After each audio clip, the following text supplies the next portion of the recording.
When you hear Pete Hegseth say what he said in Singapore, and of course what Trump said about trade war with China, what is your reaction?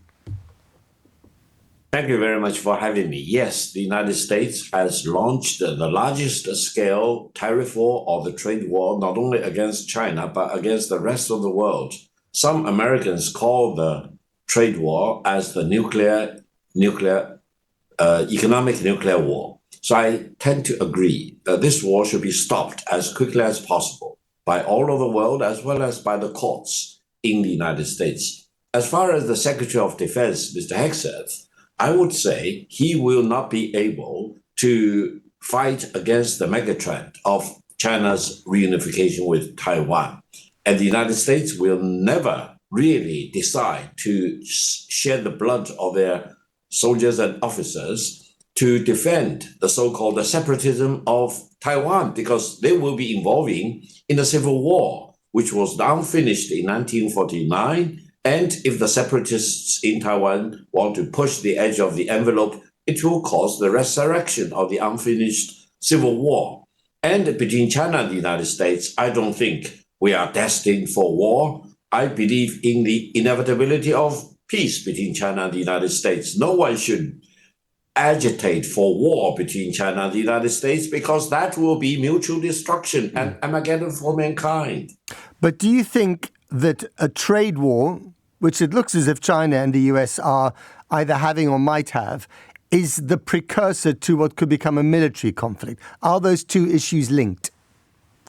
Well, if we look back into history, on many occasions, trade war eventually lead to war. And I think the task for our generation to make sure that the trade war will be stopped peacefully, and the trade war, if continued, will not lead to a hot war, because a war between China and the United States will lead to mutual destruction and Armageddon for mankind. Nobody should want to be involved in the Armageddon of mankind. We should all work hard for peace. Let's embrace peace and let's bring the trade war, which is a wrong war for the United States to fight, to an end as peacefully as possible. But it's also a bad war for China to fight because of the domestic economic situation in China itself. You've gone from a housing bubble, which burst, perilously, to a factory bubble, which requires you to sell the stuff that you make to your trading partners around the world, including, of course, the United States.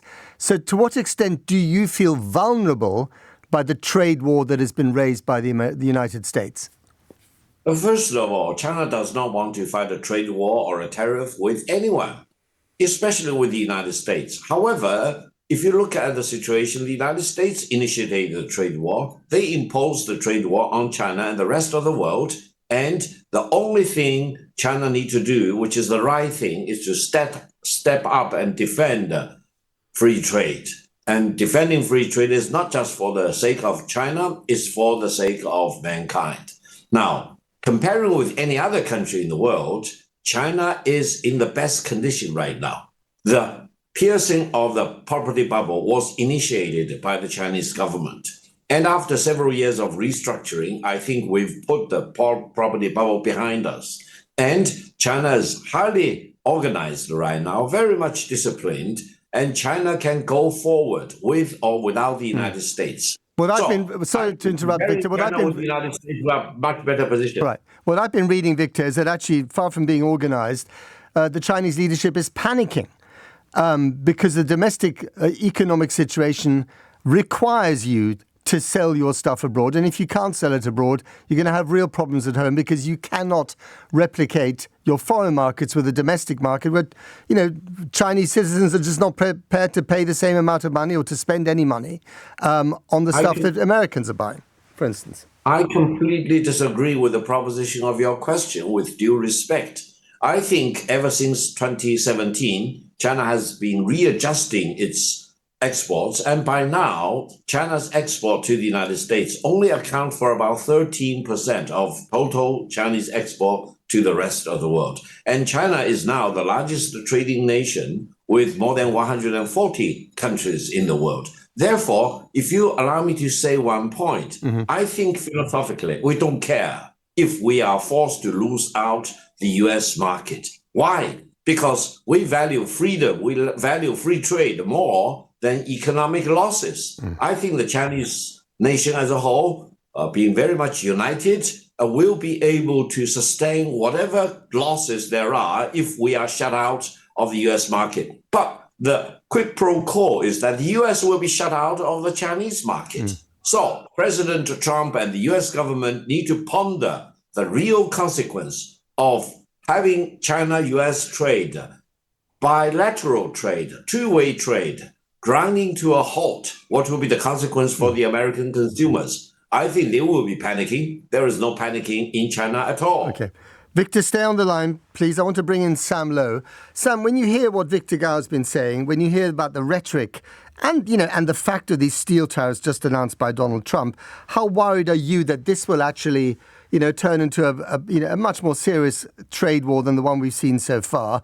Or is it a case of taco, as they like to say on Wall Street, Trump always chickens out? So I'm not fully bought into this so-called taco hypothesis, because the premise is that Trump makes these big announcements and then he, as you say, chickens out and rolls it back in the following days. And this is true to an extent insofar as we saw, for example, the imposition of the Liberation Day reciprocal tariffs, which were very, very high. And then for many countries, and then a few days later, he rolled it back and said, we're actually just going to do 10% for everyone for now. But my point is that he still did the 10% for everyone. On cars, he's still done a 25% tariff on everyone. On steel, he's already done a 25% tariff on everyone. He's now threatening 50%. He's doing an investigation into pharmaceuticals, which could lead to a 25% tariff there. He's doing an investigation into semiconductors, more tariffs there. So while he does often chicken out, so to speak, from his biggest threats, he actually has reset the bar in a way. He sort of shifted the Overton window in terms of what we think is normal. And the average tariff rate of the US is going up and up and up. By the end of the presidency, I expect it to be on average around 15 to 20 percentage points higher than it was at the beginning. And I think that matters. And I think he's focusing on the idea he always chickens out misses the fact that he often does actually follow through. Maybe this is Wall Street threat. Maybe this is Wall Street, hopeful, wishful thinking. How damaging has this chaos of tariffs been so far to the American economy and to the world economy? I mean, one day, he announces 50%, and I don't know, maybe 100%, then suddenly there's a reprieve. Is it 90 days? Is it 120 days? I mean, does anyone actually know where they stand at the moment? It's utterly confusing. And who's damaged more by this? So it's created a huge amount of uncertainty for companies insofar as you can't necessarily invest on any given basis because you don't know what the economic parameters will be on a day-to-day basis. I mean, to give an example of this, when he announced the film tariffs, I'm not sure if you remembered this, we haven't actually seen them. Oh yes, that was only last week, wasn't it? Yeah. So these haven't come into effect yet. But when he announced them, and this all of a sudden meant that people signing contracts all over the world to, say, film in a given country or hire studio space outside of the US paused. Because all of a sudden they think, well, our product somehow might get tariffs. So even though he didn't necessarily follow through from it, the uncertainty still has a cost. In terms of the impact on the US and the world, I'm still not sure we've fully seen this yet. And it will be multifaceted insofar as tariffs in the US could lead to inflation in the US. It could actually lead to deflation everywhere else. Going back to your previous conversation, as we see Chinese goods that otherwise would have entered the US being diverted elsewhere into other markets, which could push down prices in those markets and could lead to them imposing their own tariffs on China, which is, I suppose, this escalatory spiral that many people fear. Victor Gao said earlier, and I'll get back to him in a minute, that China has an amazing capacity for pain and, and for dealing with the economic consequences of a trade war, a greater capacity than America. Do you think that's accurate? Well, maybe we'll find out. It does appear to me as if both the US and China viewed the Trump 145% tariffs and the Chinese response, which was slightly less, but still over 100%, as being too much. That was a pain point that was too much for both economies, which led to the negotiation that happened a couple of weeks ago and the reduction of the tariffs, which Trump has now threatened to reimpose. So I think there is a point at which it's too painful for both. I would assume that we're going to settle around a 30 to 40% tariff in both directions. And we should remember, which is a hell of a lot, by the way, tariffs already. That's a lot, isn't it? 30-40%. Yeah. I mean, there was already 100% tariff on Chinese electric vehicles going to the US. This has been going on for a while. So in a sense, this is an escalation of an existing trend. It's not the creation of it. Okay, finally to you, Victor. TACO, Trump always chickens out, yes or no?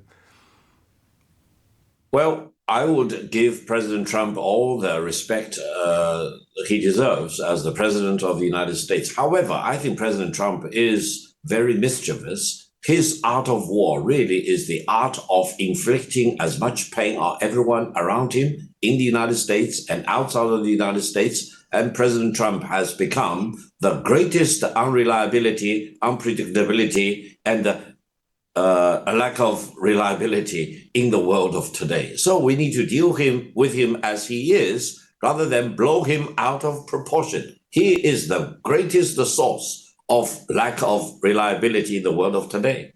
Okay. And China may be a lot more reliable, but many people are also very unhappy with the way that China has conducted its trade, the way China is conducting military policy at the moment. So you're predictable but scary. Well, I think China is the major force for peace, and China is the standard bearer of free trade. The world should be proud of that. You don't believe that, do you, Victor? I do believe that. I mean, you're great at producing stuff, but you've been cheating left, right, and centre. I want to be the bearer of the flag of the free trade for the sake of mankind, as well as for Britain. Okay, just one more on Taiwan. I mean, the language used by Pete Hegseth was kind of frothy, but essentially he didn't even go as far as Biden did in terms of, destroying America's strategic ambiguity over Taiwan. Do you think that at the end of the day, America might persuade itself that intervening militarily in Taiwan is the right thing to do? Well, we, the Chinese, always look at this starting from the philosophical point. Now, philosophically, it is against the fundamental interests of the American people to be involved in the so-called Taiwan separatist movement. It's absolutely against the United States government. The United States, if involved in supporting separatist movement in Taiwan, will be illegitimate in whatever they do. They will throw out the diplomatic relations between China and the United States out of the window. Therefore, they need to really ponder the consequence of what if they shut themselves out of the People's Republic of China and they become a force for Taiwanese separatists, and they bring death to hundreds, if not hundreds of thousands of American soldiers and officers for the sake of what? Yeah. For the sake of supporting separatist movement in Taiwan? There's also the question of what the Taiwanese people themselves want. But we'll leave that for another day, Victor. Got to leave it there. Victor Gao in Beijing. Thank you very much. Sam Lowe in London. Thanks to both of you for joining us.